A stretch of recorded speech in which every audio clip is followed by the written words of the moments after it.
If you're an adoptive parent that specifically looked for a loophole so they could adopt native children from foster care, you're a colonizer.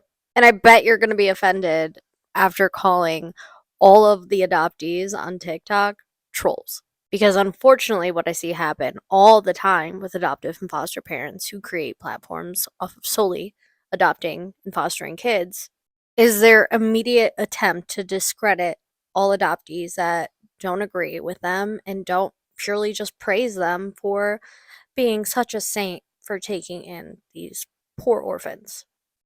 Let me introduce Maggie French. After seeing several of her posts and several comments and videos by other adoptees, I went to go look at her Instagram page. And this is how she refers to the Indigenous children that she had in her care and later on adopted after pleading for prayers to find a loophole. Because if you didn't know, there is something called the Indigenous Child Welfare Act, which was put in place to prioritize the placement of Indigenous children in their family of origin, aka biological family, or in their tribes. Now, of course, this is when it is safe to do so.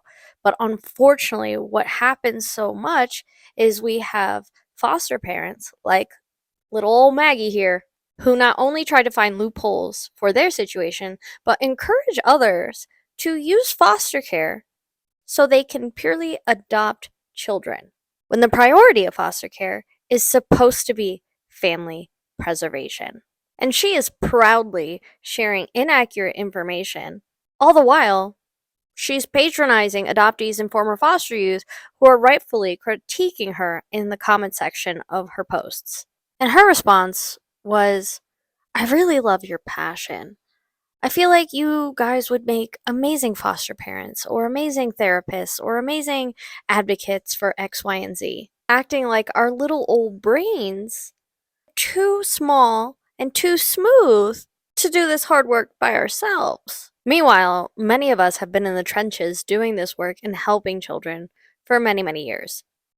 And it's honestly devastating after working so hard to keep one Indigenous family together and finally getting the news that the child got to go home, and then seeing adoptive parents like you bragging.